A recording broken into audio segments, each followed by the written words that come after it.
maybe even a cup of thrill.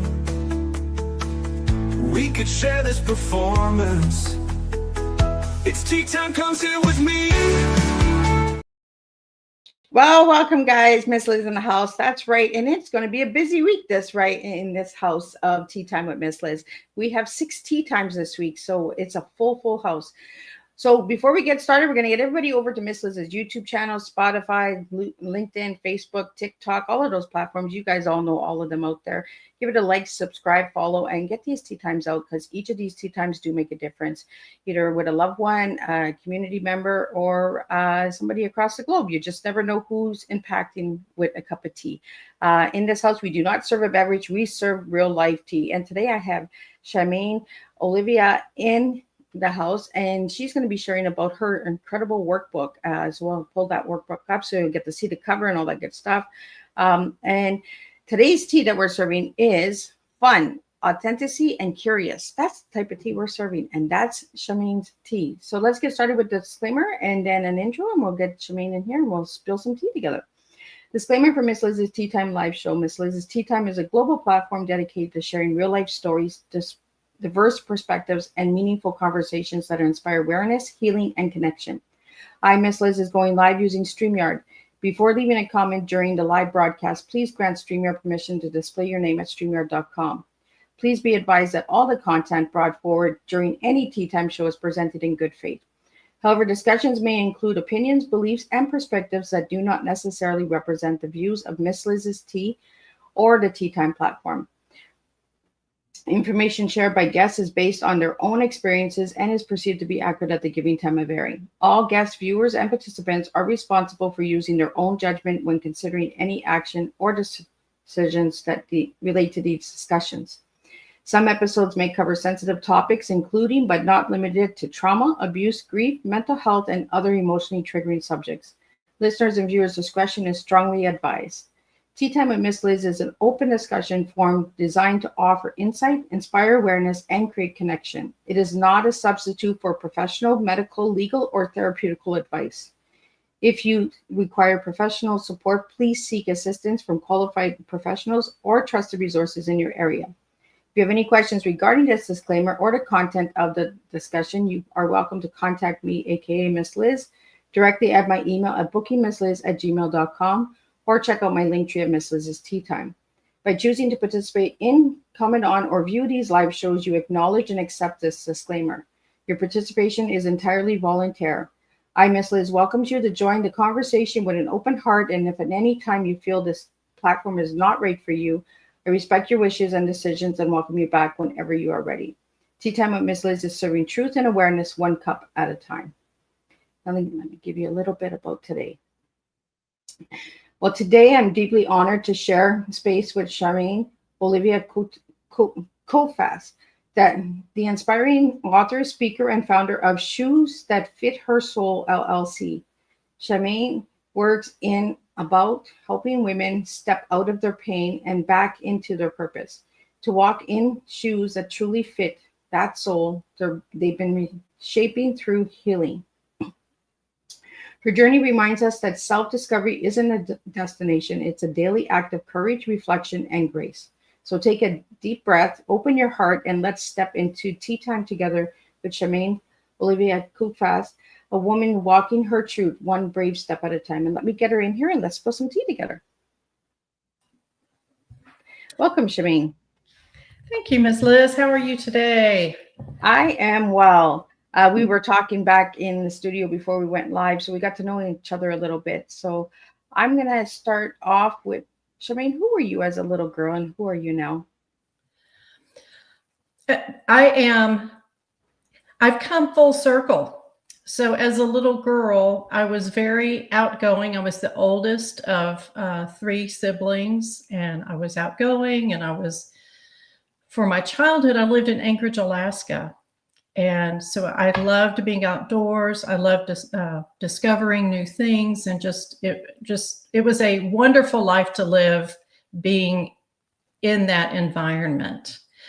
But I also had an environment within the home that was more toxic, a little bit more difficult, the family dynamic was not very good. I had a alcoholic father and a mother who was very codependent. And so it was kind, I had kind of a back and forth. So I preferred to be outdoors. Now as a woman, I find myself being that curious person, looking for my authenticity and making sure that I can be as authentic as I can every day. And the older I get, the easier it has become. So I'm glad you asked that question. Because I like to look back and remember that little girl and how open she was and how she lived her daily life and how much she enjoyed so many of things that were natural, that were organic, that were things on the outside, but it was also my way of survival. So I always like to get that little inner child out of all of my guests because it shows us a little bit about who we are as adults, right? If we were silenced as a child, we become speakers. If we seen addiction in our family, we become either it repeats the generational cycle or we break the cycle, So just asking that question gets my listeners and me to know you a little bit on the personal side. And that's what I like, is I like that personal side.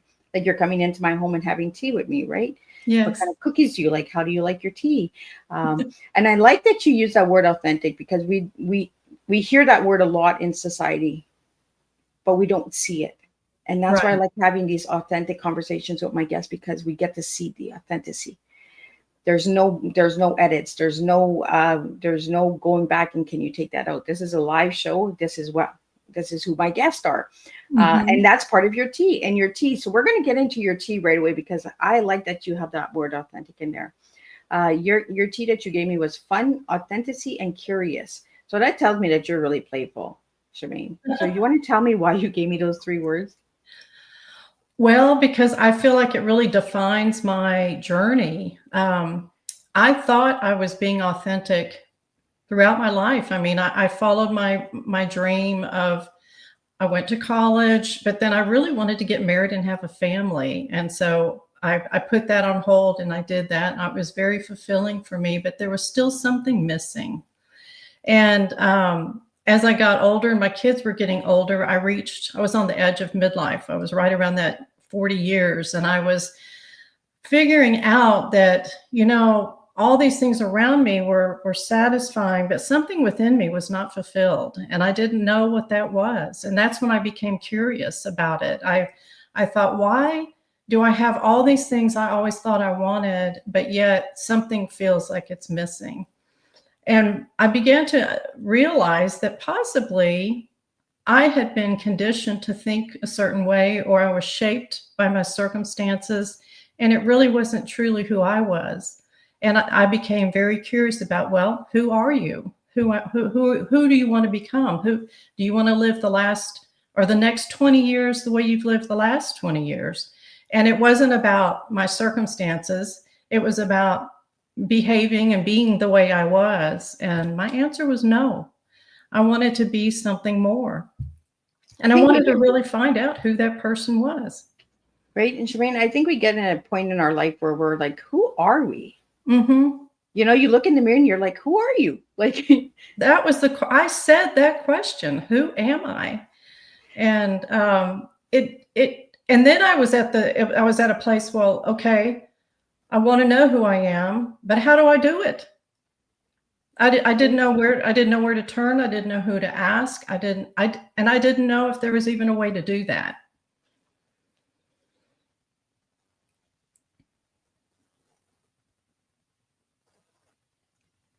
Yeah, and in life we often look in that mirror, right? And we all often look at the reflection and we have no idea who we are. And I find that once I turned 50, I was really doing the same thing, Shamayne. I was like who are you? Is this what you want to be doing for the rest of your life? Is this who you want to portray? Because society tells us to be one way, right? Mm-hmm. And the systems tell us to be one way. And if we come from a dysfunctional family or any kind of addictions or abuse or anything, that they just assume that we're going to be that same generation, right? We're going to be the next generation of addiction and abuse. And we came to a point, and I noticed this by doing my homework on you, Shamayne, is that you got to a point where you said, who am I? And this is where it changes. This is where everything changes. Yeah, I don't know if that had to do with me being the oldest in my family, because I recall, and I pretty much am still the same way. I've always been very observant of things. I watch people closely, and maybe part of that stems from me being a survivalist, because I had to watch everything that happened in my house in order to keep the peace. But I'm also curious about people. I look at people and I'm like, I wonder where they come from, or who are they, and where are they headed to, or where have they come from? So I'm always very curious about that. So I started applying that to my own life. And some of the things I wanted to do first was like discern or decide what were my values. What are my beliefs? Do I believe the same thing my parents do? Because I don't get along with them all the time.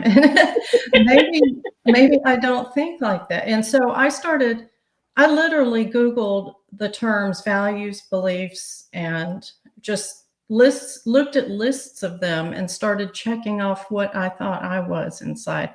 And I took some of that from what other people had said about me. People often told me I was a good listener, or they told me that I was objective, or they said, you're a good leader. And I didn't believe that. I'm like, I'm a leader? I don't have a leader position at work. No, people listen to you. When you talk, people listen. So I took things people had said about me, and I started looking at values and core beliefs and picking out the ones that I felt like most related to me, the ones that I resonated with. And then I took on myself on the task of then figuring out, why did I become the way I had become? Why did I have some behaviors or habits that I didn't really like about myself, but I still did them? Things like not being able to talk things through with someone. I'd get upset and leave the room and get offended or get defensive or whatever, just reacting in ways that weren't aligned with the actual circumstance. I was like, why do I do that? I don't really like that about myself. So then I started researching things about becoming the child, or being an adult child of an alcoholic.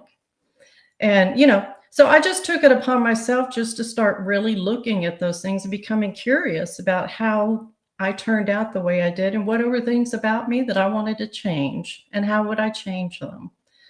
So like you, it was a lot of years of just trying to uncover things and really understand things. I wasn't trying to blame anyone. I wasn't trying to point the finger or even blame myself, even though I did that. I beat myself up quite a bit. I really wanted to understand. And then once I understood, I could begin taking those steps to make the changes in myself that I wanted to see. Well, understanding takes a lot, right? Mm-hmm. Especially when we're programmed by systems and by society and by our parents. I'm the same way, Shamayne. I don't. My dad has passed, but I do not get along, and I do not believe in the values and beliefs that they have. I don't believe that we have to stay in that next cycle and that next generation and keep the status and that quota, right? Of this is a broken family, this is dysfunction family. We'll just keep it dysfunction for the rest of the next 100 years, right? I really like the title of your book. So I'm going to pull up your book so we can talk about it, and the colors and everything, because the colors are playful. And I love talking about colors. Everyone that listens to Tea Time knows Miss Liz loves colors. We'll get into colors. We'll get into your book. I'm going to pull up your book, but for my audio listeners that are not watching video, could you share what the cover looks like and all of that as well? Sure. And by the way, my husband is a graphic designer. He did all my design. And we picked out the colors together. And so I want to give him some credit, because to me, it's a beautiful book cover. But it's the outline of a shoe. Shoes that fit her soul represents the shoes that we put on our feet. Each of us uniquely and individually find the pair of shoes that fit, but they fit our soul. They represent who we are. And they represent things like around the shoe are the words that identify the steps of the shoe that I created that will help you become the person you are, the person that you were meant to be all along. It helps you reconnect with yourself, and beginning with the soul. So it's a play on words with each of the parts and components of the shoe representing a piece of us internally and how we can grow. And so the outline of the shoe soul are the words like bravely letting go of things, like letting go of those beliefs that you and I were talking about that that don't apply to us, they don't serve us. Support systems, having people around you that support your journey of discovering who you are, setting healthy boundaries, effective communication, learning how to speak openly and authentically. All of these things, all these words that represent those steps are outlining the shoe soul. And then the inside, I believe, of the shoe that we have on it's on my logo, kind of looks like something blooming. It's got it starts with the heel, and as it opens up the heart becomes bigger and bigger until you're full again, until you're authentic again. I see that. I see the bottom heart, and then there's like a stream, right? And then the larger heart. So this pushing of the heart. And then somebody mentioned to me the part right above the heart looks like a bird taking off, like wings. It does. It looks like a dove. That just kind of happened. We didn't, I saw it when they showed it to me, but I didn't have anything to do with how it was going to look in the beginning. And then we chose the colors to go with it. And it's funny you say the words I give are playful. And I looked back when you were saying that, I thought, wow, what a great observation about who I am, because I was playful as a child. I was, like I said, curious, adventurous. I did those things. And then I went through my middle stages of life from about young adulthood into my 40s, where I just existed. I just walked through life on autopilot. I didn't have a goal. I didn't have a purpose except for raising my beautiful children. And I loved every moment of that. But for myself, there was just I kind of just was stagnant there. And my first husband, who was just a wonderful man and father to my children, was killed in an accident when I was 45. He was 45 also. Oh, I'm so and sorry. So that is really when, that was the impetus of what really got me pursuing this journey in such a serious manner, of really needing to uncover who I was. And in that time, I met my second husband. He's younger than me by quite a few years. And I think he brought that playfulness back to me. He was the rock who really supported my journey. He had so much emotional maturity and experience that I didn't get growing up. And he had a supportive family. So I learned so much from him, but he's an actor and he's a creator and he's very playful, and he does improv comedy. So I think that a lot of what I gleaned from him was bringing back that playfulness that I had once as a child. And I'm still introverted, and I don't like to be out the way he is, but I'm much more, I'm just happier, and I have more joy in my life because of that. I'm so happy that you gave credit to your husband, because there's I have a lot of male listeners that tune in, and they know that I like to give credit to the men as well, because without our men standing by our sides, we wouldn't be who we are. Some of us don't have those men standing by our sides, so we have to be the strong warriors. But we do have some incredible guys out there that are supporting their spouses and their women, and those men need a high five and a shout out and some credit. And I think that it's nice that you played together to make this book, because you got to see the side of him and he got to see the side of you as well while creating this beautiful book. So tell me about the colors, because the colors are playful. I don't know there's any reason, except I just like those colors. I like blues and I tend to be more, I like to be very fashion centered. I like fashion, I like style. And although I wear a lot of black and white, I accent with a lot of different colors, but I think I'm you and I were talking about the temperature and everything, and although I prefer the warmth, I like wearing fall clothes and I Me like too. the fall colors. Me too. Yeah. So I think that with that in mind, these are probably a little more springy looking, but I just like blues are my favorite. And then of course, purple and greens are all part of blue. Blue can turn into those colors when you add other colors. And I just liked it. Yeah. Well, Shamayne, when I asked you your favorite color, you gave me blue and brown, and that's why I'm wearing blue and brown but Um, I can see how you played the two of them together. The calmness of the blue and then the brown, the fall colors coming in. And fall, I find it's a lot more playful than the springtime. Springtime is blossoming, right? The seeds yes. are blossoming, they're opening. But the fall, like the urban colors, like the oranges and the reds and the greens and yellows, they just kind of blend together, right? They just make Yeah. this beautiful apple pie. Like it's just gorgeous. And it's the tones of them. It's not, it's a certain kind of orange and red, and the sky's a certain color blue, and the greens are starting to. I don't know. I also used to love the ocean when I was growing up. We lived near the coast, and so the blues probably play into that sense of. I would swim out as far as I could and just be by myself. And I was young when we were doing that. This was after we moved back to Texas from Alaska. But I just found myself finding my happiness and my joy within nature. And I still do. When I'm getting down, I'm like, it's time. We need to take a road trip, and I need to go to the mountains, or something, just to get away. Let me go hiking. Yes, I need to go hiking to get out of the hustle and bustle of everything around me. I need that calm, and it just brings my spirit back to center and where it needs to be. Well, Shemaine, we had some questions that came in, and I would like to get those out to you today during our conversation. I get some of my listeners to check out all of my guests that are coming in. Then they kind of send me these questions in. And so I don't know where they're coming from. I have a couple of people that send me questions in.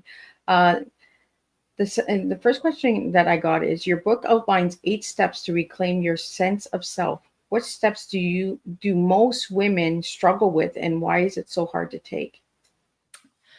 I think of the steps that are the hardest, of the steps that I have are the soul, the heal. The heal represents healing, and that's the part of bravely letting go of those old beliefs and old habits and behaviors that you were conditioned to believe.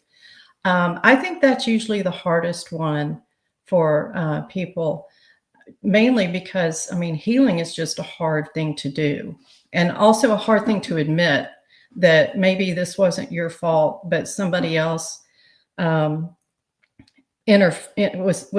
involved in this situation, but it created a difficult time for you as you grew older. So healing has always been, for me, it seemed like the toughest. And in my book, it's the longest section because I really cover a lot of information regarding the healing.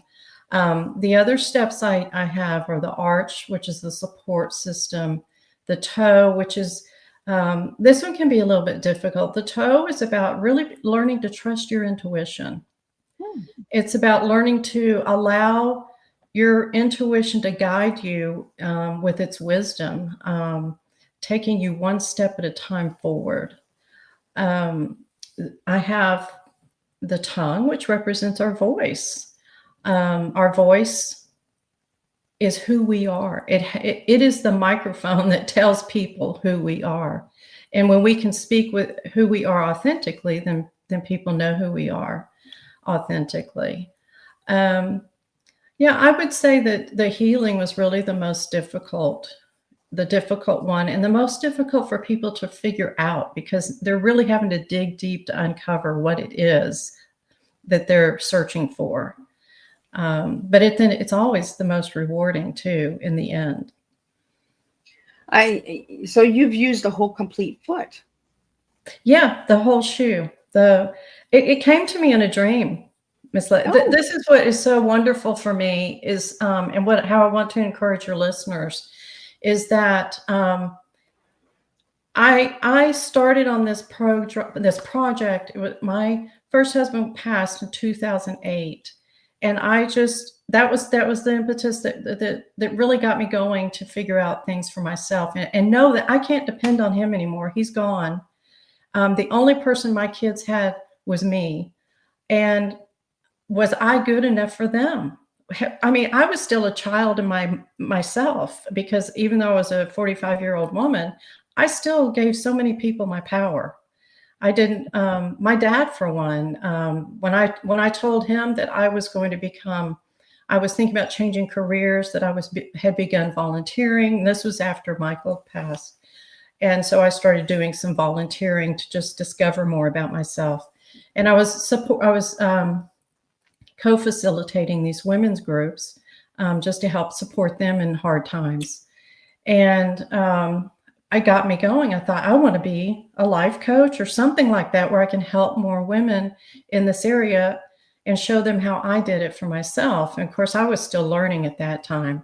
But when I told my dad this, he looked at Craig. Craig is my husband now, and we had just started dating. And he looked at him, and without saying anything to me, he looked at him and said, I knew she'd amount to something because she's my kid. And I was like humiliated. I was like, what? But you know what? That's who my dad was. That's who my dad's 90. He's still alive. That's who he is. He's always carried his pain and never learned to let it go. So when he left that day, I looked at Craig and I said, why do I let him talk to me that way?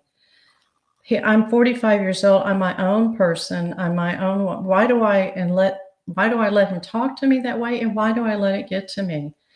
And what I realized that day is I had let him control my emotions for my whole life. Anything he said, I took it like, yeah, you're right. You're right. That's right. No, he isn't right. He's a human just like me. Yeah. He's an adult just like me, and he had choices to make, and he had choices of how he speaks to people and all of that. And I didn't want to be like that. And that was when I decided, no more. I've got to do some things for myself and figure out how to not be like that. And that's when I started. That was in 2008. And then I went through a lot of counseling and therapy. I did these support groups.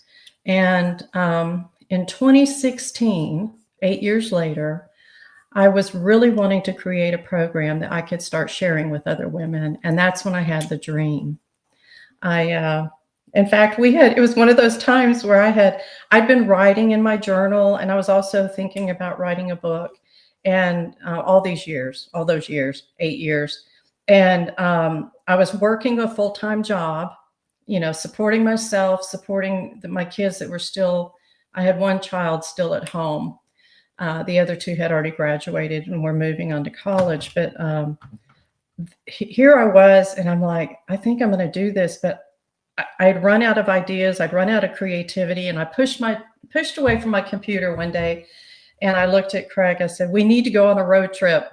I need to get away. And it was a good time. It was during the summer, and I had vacation at work. And so we took off and went to Moab, Utah, and just had a wonderful time. And when we got back, I was so relaxed. You know that knot you get between your shoulders sometimes when you're stressed? I'm actually getting that worked on. Well, I used to get those a lot. I don't get that as much anymore, but I used to get that a lot. And that trip, I had one when we left. When we came back, I was like, oh my gosh, I'm so relaxed. I'm just so, and about a week, the next weekend, when I woke up one morning after having a dream. And I know it was that break that I took. We sometimes have to step back from things. And your brain is like, I'm too full, things are going on. You're doing so much. Give me a break and I can help you, So that week after we got back, my creativity window opened again. And I had a dream that I was going for a walk with a coworker. And as we got to the front door, I realized I wasn't wearing my shoes. I looked down, I'm wearing only my socks. And this is all in the dream. And I'm looking at my feet and I'm like, how do you forget your shoes to go for a walk? The shoes are the most important thing about taking a walk. Maybe next to your destination or where you plan to go, where you're doing. But I turned around to go back and get my shoes. And before I got to them, I woke up. Wow. And I felt like this has to be a message or something. It was so vivid. I remember the dream was much longer, but that was the gist of it. And I thought, why did I have that? Couldn't think of anything. I got up and I went into the bathroom and was washing my face. And Miss Liz, I looked into the mirror. And as I looked there, I felt a warmth wash over me. And in my mind, I heard the words, "You're going to teach women to find their shoes for their journey." And I thought, oh my gosh, it's the emotional journey. This isn't a physical journey. This is the emotional journey. And when I woke up Craig to tell him about the dream, the shoe in my mind began breaking into these pieces. The soul is our foundation. That's where we have to begin. We've got to build a strong foundation. It's who we are in our soul. And it just kept coming out. The heel, we get stuck. We get stuck because we're stuck in the past. We're stuck in things that hold us back. The arch is support. We need support. We have to have support. You know, the toe is leading us forward in the right direction. That comes from inside of us to take one step at a time. The tongue's my voice. I need to learn how to speak, have meaningful conversations, and also to tell people like my dad, hey, Dad, you don't talk to me like that anymore. I don't accept that anymore. That's not true. Or whatever it is, and to be able to set those boundaries. And then the eyelets on the shoe, they were like the vision, like creating, well, who do I want to become? What goals do I want to set? Who am I? And how do I become that person? The laces came in and tied it all together. And that's the strength. That's the strength and the energy that brings all things together. That forms the continuity of our life and just bringing it all together. And the final thing was the stitching of the shoe. And I realized the stitching goes around and all over the shoe, creating a path and creating design. And that's our journey. That's our life story. And anyway, that's how those shoes and those pieces came together, because I just felt like those were the steps I had taken, and I didn't even realize it. I looked back on that and I thought, wow, those are all the things I learned for myself to become the authentic person I am. It's just simple things in life. A shoe, a tea. My Oma gave me this tea when I was 4. And all I kept hearing in my 30s was tea time. And I was like, okay, I don't want to have a damn tea right now. Like, why is the tea there? And then I realized that the tea was my pain turned into purpose, and yours was the shoe turned into purpose. Generational trauma, and all my viewers and listeners know this. I bring this up a lot. My story is an open book because I want people to understand that we all have a journey. We all have gone through something. Whether we write our stories, whether we do them in movies, we act them out, we get into speaking, making workshops. It's all part of the journey, right? And I love how you put all of the pieces together. And I'm a note keeper, so my little piece of paper here got a bunch of scribbles. But Shamayne, I really love how you spoke about your father, because that kind of triggered me, because my dad was the same way, you know. When I went and got my license at the age of 26, he looked at me and he said, "How dare you?" And I was like, "What? Oh, Did I do something wrong?" Yeah. But, I was not allowed to be that woman, that leader of the home. So you sharing your dad's story, and being afraid as adults of our parents, it's generational trauma. It's not because we're like pushovers. We're still children to these people. Well, whether we're 50, 60, 70, that's still our parents. So when our father or mother tells us something, we're like, whoa, okay, yeah, it's okay. It's easy to accept that until you realize that we are all they're human just like we are. And there are adults that make mistakes just like we do. And there are adults who went through trauma just like we did. And that's the cycle that we want to break in our generation. And so, yeah, it's hard. I know a lot of that's another thing that is difficult in a stage is the boundaries.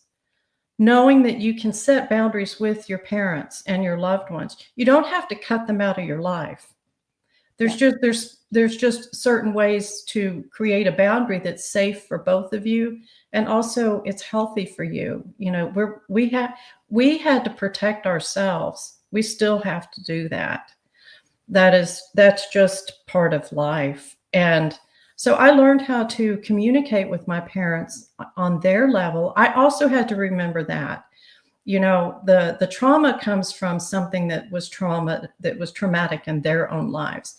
And it usually happens during childhood. And sometimes you get stuck at that age. And so everything you do to handle life's challenges and victories and all those things, you do it as that child at that age. Typically, that's what I have. My parents, to me, my dad was like a teenager. My mom was more like an 8-year-old. And I didn't look down on them for that. I just learned that, okay, that's where their emotional capacity is. It's hard for them to handle strong emotions. When I shared with my mom that I had been sexually assaulted in college, she didn't know how to handle that. And I had waited until I was in my 50s to share that with her, because I was hoping it would bring us a little bit closer, because she did not know how to nurture, and her way to deal with things was through religion. And this is not about religion in general. It was the way she did it. And everything that we talked about, the only thing she could come up with is, well, pray about it.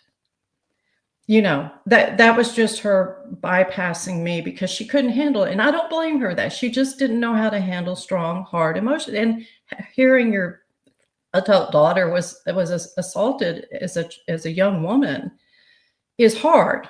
Yeah. And so for her, the only thing she could think of was, well, prayer is good for that. You know, but that left me feeling empty. Shamayne, you know, as we heal, right, as generational trauma, maybe it triggered something in her life. Yes. You know? And you had said something a little earlier about your dad's pain. He carried his pain. That's how he dealt with his pain, because that's what he was taught, right? Just yes. Be rude about it. Just be cold about it. You know, yeah. Don't have any emotion. We grew up in that cycle of just that coldness. They didn't know how to express themselves. Mental illness was back in those days too, but they didn't speak about it. You didn't talk about it. It was just suck it up and get on with your life. Like, whether you're having a hard day or not, whether you have depression and not, there was no such thing in the 40s, 50s, 60s, 70s. You know, we did not speak about that. And that's why I have this platform, is because we have these conversations and we get down and we talk deep, strong tea in the house, because we have to, in order to break those traumas and those boundaries and those people-pleasing moments. You know, we're both in our 50s, and, you know, and I see a lot of similarities in our stories where our parents were the same, because, and that's why I started off with that question, is who you were as a child, because that's usually where we get stuck. That's usually where either the best moment of our life happened or the worst moment, and it made us stuck. And that's when the inner child has to start to heal. Yes. And with your shoe, that's what I see is a lot of inner child healing happening. Absolutely. And that's something for us to remember and know, is that once we become the adult, we can reparent that child. And so when I talk about my parents, it's not in a way that I blame them or that I think they're terrible people. I know they were victims of their own circumstances. But for me to heal from those my circumstances, I need to know about their history. I need to know about who they are. And it's not an excuse. because I certainly didn't excuse that behavior. I feel like they were responsible for that, even so, but they were incapable. And so I use it as a reason. I'm like, okay, well, I understand their history now, and I can see how it has been pushed onto me some. And I even was responsible for some of their emotional healing. But we need to know that we are capable of doing that for ourselves. So while I'm parenting my children and learning how to do it without those things that I had learned, I was also reparenting myself at the same time. Yeah, Giving because myself the you know, love. we didn't have that parent that had the emotion, that had that connection. And being the breaker of that chain of generational trauma, it is a hard thing to do. Yes. And being a parent, not having a parent that gave us those emotional, you know, that extra love and care, how do we give that to our children, right? Right. Then our children come and say, well, you didn't do that for us. And then it's just a cycle. It's the pattern. Mhm. It just keeps going. But I find that when we start standing up and doing what we're doing, you know, Shamayne with your shoe and me with the tea, we're breaking that cycle. But Yes. it is proven that it takes 7 generations to break that generational trauma. So that means the next 7 generations have to do the same as what we're doing. Is it going to happen? I don't think so. Because Yeah, there's I guess always one that falls back into the old pattern. I want to share something real quick about my own children because in my own journey, I learned so much from my children. And my children are older. They're I'm in my early 60s. My daughter's almost 40, and then I have 2 sons in their 30s. And I listened to them. I listened to what they said. It was kind of like taking feedback from them. And instead of getting upset with them or defensive or mad, I started listening to them and thinking, okay, what can I do differently? And because I wanted to be different, I didn't want them to feel the way I felt. I kept looking at my daughter. I remember what that felt like. My Craig asked me one time when she was in her 20s and I was younger. He was going through the healing. He's like, "How do you let her talk to you that way?" Because she would just scream at me, and I thought to myself, you know, she's taking out her emotions on me. I love her, and I would rather her do that now and get it out. And I think later on we will have a better, and we do. We have a very close relationship now, and she thanks me for being that way. But I only did it because I was afraid of losing her the way I was pulling away from my own mother. Yeah, I get that 100%. And some of my listeners get that 100%. You know, when you live the generational trauma, you will understand what we're speaking about today. You know, I believe that the universe brought you to my table. Thank goodness to Mickey Mickelson from Creative Edge, who has brought you to me. But I believe that the universe pairs people together for a reason, to have a conversation like we're having today. You know, your workbook, you also offer speaking engagements, Mhm. workshops, stuff like that as well. I want to get back to that, Shamayne, so we can get that out there for people that are looking for some healing. So how can people reach out to you? And if you could spell the website for the audio listeners as well. Sure. Yes, my website is Shoes That Fit Her Soul, and that's shoes, SHOES, that, THAT, fit, FIT, her, HER, soul, SOUL, .com. And on there, really the website right now is where you're going to find everything listed. I'm also on socials on Facebook, Instagram, and LinkedIn as Shamayne Olivia, or Shoes That Fit Her Soul. The website is going to have all the things I offer currently. I wanted to say my book is coming out. It's releasing in January. My workbook is already available through my website and Amazon. Something came to mind, and if it's okay, I want to ask you what you think. Right now in a lot of the conversation that I'm hearing, and you probably are too, about um, the relationships between older adults and their parents, and people are cutting. You're hearing they're cutting off their parents and things like that. That's what I was saying about the boundaries. We don't have to cut people out completely, but it's healthy for us to be able to set some boundaries to begin to heal for ourselves. And so I have to admit that when my kids turned around 10, preteens to teens, I struggled with how to show up for them. And that's what you're talking about. We get stuck at a certain age. And when I was young, that was about the point, maybe a little before, that I recognized that my parents were not available for me either. And so I got stuck there thinking, when I had my kids, I'm like, okay, so this age comes. So how am I going to do this? How do I show them I love them and give them it was very weird for me to do that. And as they got older, I began to talk. We were able to talk as I healed. And as I got through my journey, I was able to talk to them about that and share that with them and say, I'm so sorry. I was not able to do that, but I didn't know how. And now they're getting to see me with their children and how different it is, and know that I have really broken some of that cycle. And one thing that happened to me was Craig's parents, very emotionally mature and have shown me a lot. And one day I went over for Mother's Day to my mother-in-law's, and she's always cooking. She's always doing things. And I asked her, please do not cook today. It's Mother's Day. I want to honor you. I want to give back for all you've been giving me. And of course, when we show up, she's already cooking some things. And my feelings immediately were like, oh, I asked you, because I'm holding all the groceries that I'm going to cook for her. And this was when I was learning to show my authentic self and try to be honest, be vulnerable. Yep.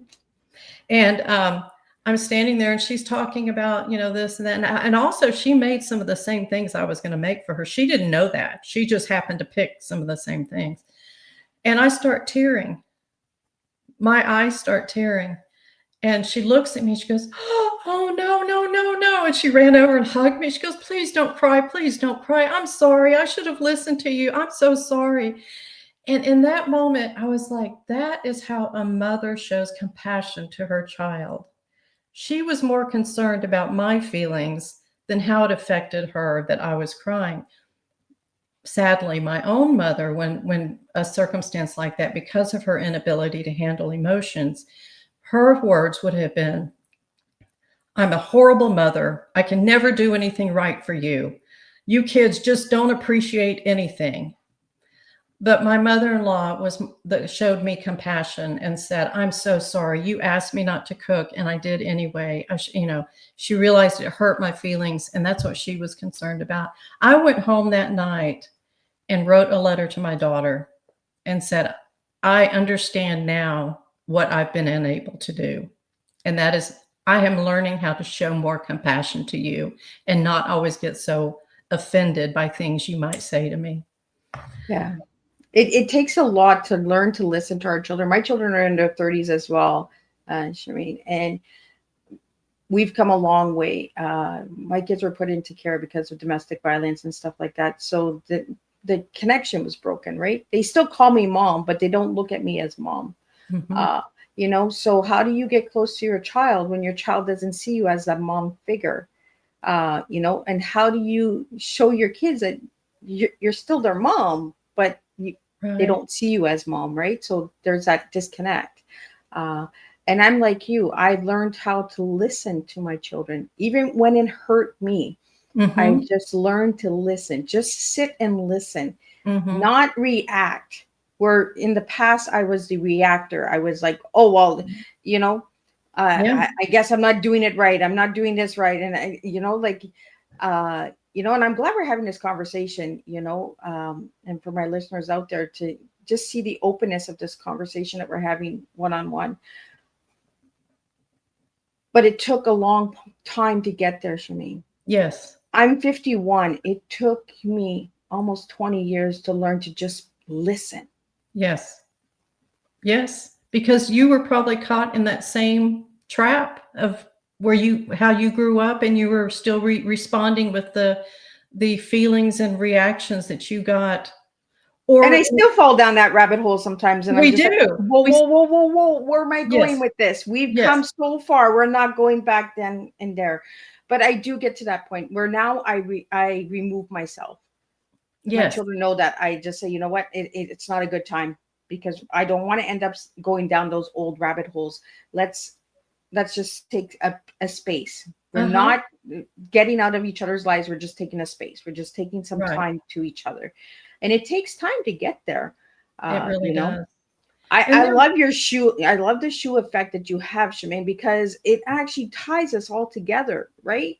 Mm-hmm. And it shows us generational trauma can be healed through a shoe, because it's baby parts. It's the baby steps. It's everything comes together. It all connects together to make it work.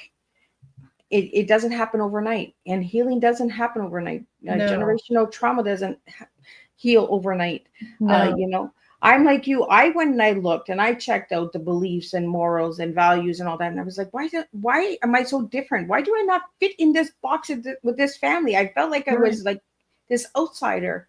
Why do I have all this heart and love, and they're cold? Like, why are they so cold? Okay, maybe if I'm a little bit better, or maybe if I get better grades in school, maybe if I help more in the house, or there was always that maybe, where I got to a point where it wasn't me. It was their pain, and they didn't know how to release it. Mm-hmm.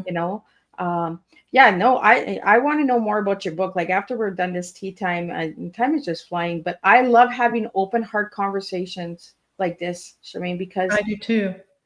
It shows people around the globe, not just in our countries, in Canada, United States. It shows people around the globe. People are hurting. People are living patterns and cycles that need to be broken, but they don't know how to break them. They don't know how to set the boundary or put the people pleasing. Like, I was the kid that pleased everybody, all my aunts and uncles, all my grandma and grandpas. Like, everybody, go to Liz, go to Liz, go to Liz. And Liz burnt out. Like, I'm just like, I can't hold everybody together. Like, Do you remember the first time you spoke up about that? Do you remember? I waited till my dad died to share my story, because I was scared my dad was going to come after me. Like, I was in fear. I was in my 40s, and I could not share things. There was a lot of abuse, a lot of psychological stuff going on in my family. But I mean, we broke that cycle by me starting to share. Yes. And I have family members that are like, how can she do it, but we can't do it? And these are aunts and uncles that are in their 70s and 80s, and they're like, Liz, how do we do it? My grandmother at 86 told me that she was raped and hadn't told anybody else in the family. And she said, Liz, I don't care if you share it with the family now, because I want my family to know why I was the way I was. Yes. But she was 86 when she told me. You see how that you sparked something? And just by you doing the work, I feel like when I started doing the work myself, and I was doing it for myself, but it ignited other people to take note of it. And even though, like you said, they asked, how do you do it? We can't tell them how to do it for themselves. We can show them steps that we took, and they take those steps and apply them in their lives.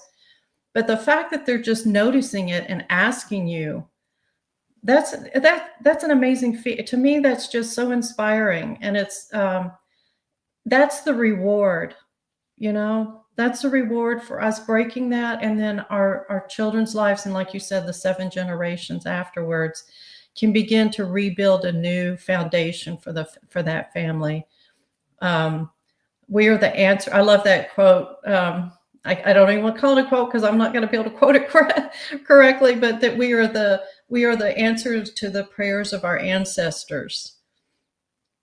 The ones that weren't able to break it, but felt it and knew it was there. They prayed for it to be broken, And as we come into our generation, we're beginning that process. And I love that. I feel so honored that I was part of that part of the breaking of the cycle.